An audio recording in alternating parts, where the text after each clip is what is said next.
열왕기하 14장 8절부터 보겠습니다. 8절부터 16절 말씀. 열왕기하 14장 8절에서 16절 말씀까지 14절 말씀까지 보겠습니다.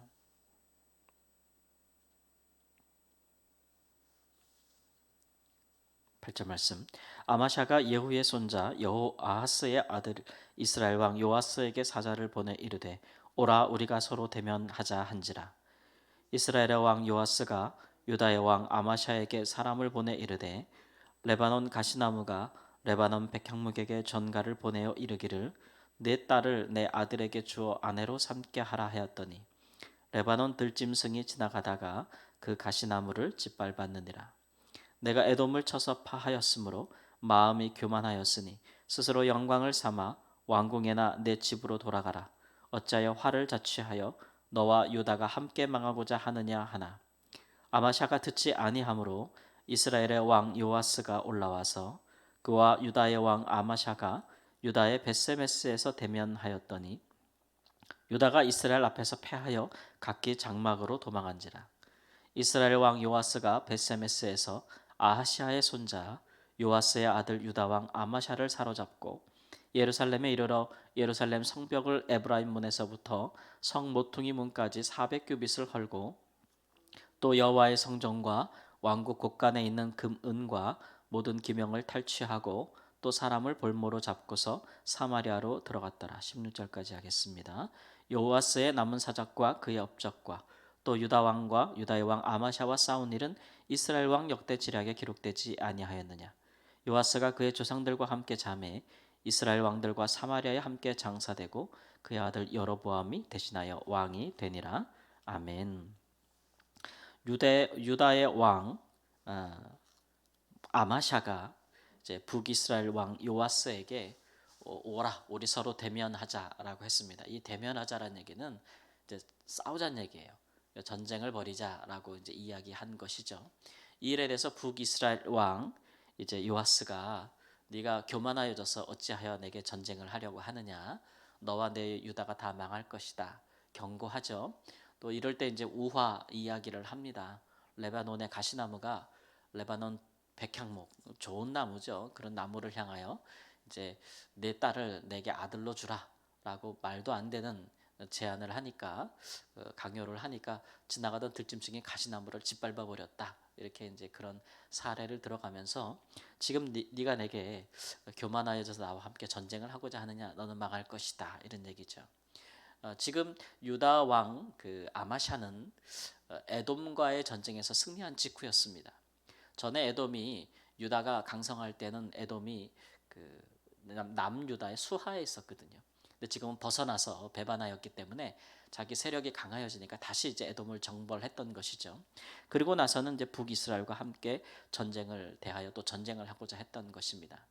그렇게 한 것을 우리가 역대하 14장에 가보면 좀 상세한 스토리가 나와 있는데 에돔을 정벌할 때에 그 유다 왕 아마샤가 북이스라엘 사람들에게 돈을 줄 테니까 용병을 고용을 해요. 무려 10만 명이나 되는 사람들을 굉장히 많은 돈을 주고 이제 용병을 고용하죠. 이 일에 대해서 신하들이 어찌하여 북이스라엘 사람들을 돈 주고 용병으로 고용합니까? 전쟁은 하나님께 속하였는데 이렇게 하는 것은 좋지 못합니다. 라고 이야기하니까 그 고용하였던 용병들을 다시 돌려보내죠. 그러니까 뭐라 그럴까요? 돈을 주고 군인을 샀다가 다시 돌려보내는 거예요. 안 하겠다고. 그러니까 그 군인들이 화가 나가지고 돌아가면서 유다의 몇 성읍을 약탈하고 사람들을 죽여버렸습니다. 일에 대한 보복이라고 할 수가 있겠죠. 그리고 에돔을 정벌하고 나니까 이제 이참에 이 기세를 몰아서 우리 그 용병들이 우리 유다 사람들을 죽였으니 성읍을 약탈했으니 보복하자라는 차원에서 전쟁을 일으킨 것이라 할 수 있고, 또 하나는 에돔을 정복한 이후에 그 아마샤가 돌아오면서 에돔에 속한 신들을 가지고 와요. 에돔 사람들이 섬기던 신들을 가지고 와서 그 신들을 섬기기를 시작합니다. 참 이거는 없는 일이에요. 그러니까 뭐라 그러냐면 전쟁에서 승리한 국가가 자기한테 진 패전 국가의 신을 가져와 섬기는 법은 없지요. 전리품으로 갖고 와서 자기가 섬기는 신 아래에 신전에 두는 경우는 있어요.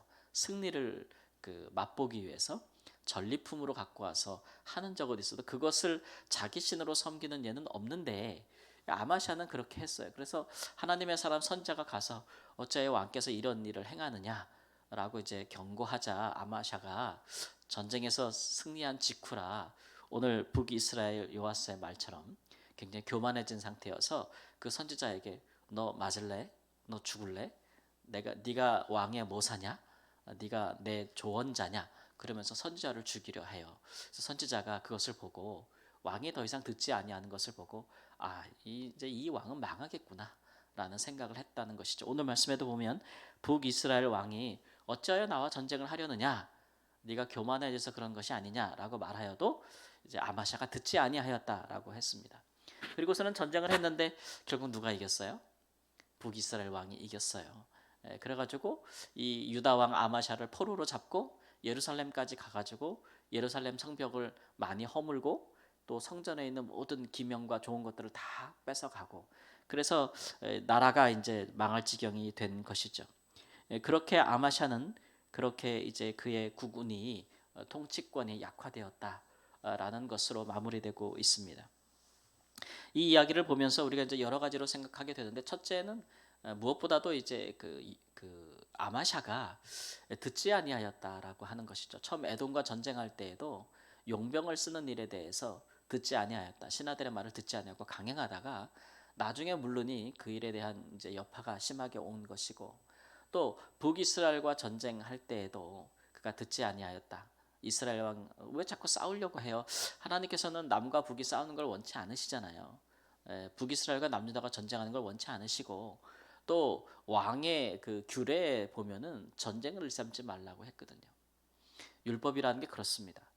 100가지 계명이 있으면 99가지 계명을 지켜도 이 법이라는 게 한 가지를 어기면 불법이 되는 거예요.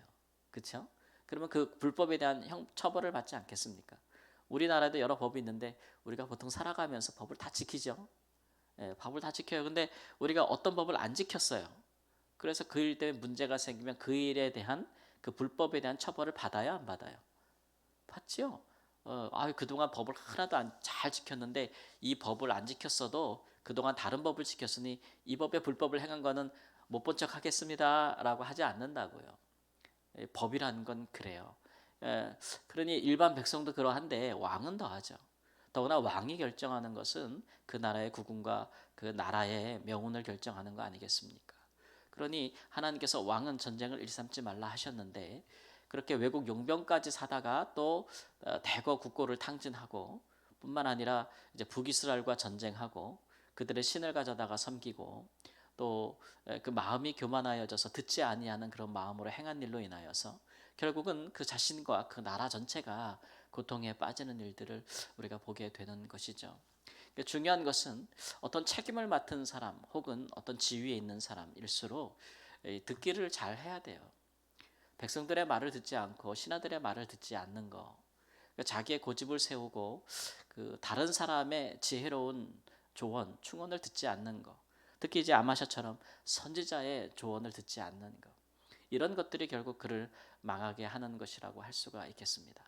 사람의 마음은 참 그리하여서 어떤 자기가 잘못한 일을 했을 때에 그 일에 대해서 이제 지적을 받을 때에 그것을 거부하는 만큼 듣지 아니하면 듣지 아니하는 만큼 마음이 완악해지는 것이죠. 우리가 주변에도 보면 어떤 행한 일에 옆에 있는 사람이나 혹은 부모나 혹은 친구들이 그를 위하여 진정한 마음으로 조언을 해줄 때 듣지 아니하면 그 사람의 마음은 더 굳어지고 더 마음이 완악해지는 것들을 볼 수 있어요. 그렇게 되면 그를 진짜 사랑하는 사람들, 생각하는 사람들의 말을 듣지 아니하니 그의 결국이 어떻게 되겠습니까? 좋은 결말을 가져올 수가 없겠죠. 더군다나 그가 맡은 책임과 또 그 역할이 중한 사람이라면 그 결과는 그 자신에게만 미치는 것은 아니라고 볼 것이죠. 그러니까 한 나라의 지도자들은 물론이고 어떤 한 단체나 또는 한 가정이나 뭐 어떤 리더십을 가진 사람들은 그런 일들에 좀 신중해야 됩니다. 지혜로운 마음은 듣는 것에서부터 시작하는 것이죠. 솔로몬이 하나님께 지혜로운 마음 달라고 할 때에 그가 구한 것은 먼저 듣는 마음 아니겠습니까? 백성들의 소리를 듣는 마음이에요. 듣고 그 다음에 선악간에 판별할 수 있는 분별하는 지혜를 하나님께 구했다. 근데 처음부터 듣고자 하지 아니하면 그것은 문제가 있겠죠. 우리가 하나님을 섬길 때도 마찬가지입니다. 제일 우리가 하나님을 경외할 때 우리가 해야 될 가장 중요한 태도 중에 하나는 듣는 것입니다. 하나님께서 우리에게 어찌 말씀하시는가? 우상은 말하는 법이 없잖아요. 우상은 말하는 법이 없어요. 오히려 이제 그 우상을 섬기는 자가 그의 소원을 말하는 것밖에 없죠. 그런데 하나님이 다른 점은 하나님은 먼저 우리에게 그의 뜻하는 바를 말씀할 수 있다는 거예요. 심지어는 선지자가 하나님은 입이 있다라고 얘기하잖아요. 입이 있다고. 하나님은 말씀하신다는 거죠. 듣는 것에서부터 하나님을 경외하는 것이 시작되는 것입니다. 듣는 것이 제사보다 낫다라고 하신 말씀을 우리가 꼭 기억해야 됩니다. 우리의 신앙생활 하나님을 섬김에 있어서 하나님의 말씀을 듣는 것이 하나님께 예배하는 것보다 더 귀한 일입니다. 더 귀하게 여기시는 듣지 아니하고 일천번째 제사를 드린들 하나님이 그것을 기뻐하지 아니하ян다 라는 것들을 말씀하고 있는 것이죠. 듣는 것이 왜 이렇게 중요합니까? 듣는 것에서부터 순종이 나오기 때문에 그렇습니다. 듣는 것에서부터 믿음이 나기 때문에 그렇습니다.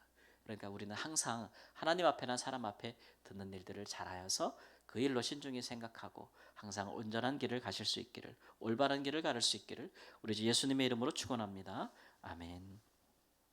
하나님 우리에게 지혜로운 마음을 주사 먼저는 하나님의 말씀을 듣게 하시고 하나님의 사람들이 전하는 말을 들을 수 있는 마음과 귀를 허락하여 주시기를 원합니다. 들음에서 순종이 나고 들음에서 하나님 또 지혜가 나는 줄을 믿습니다.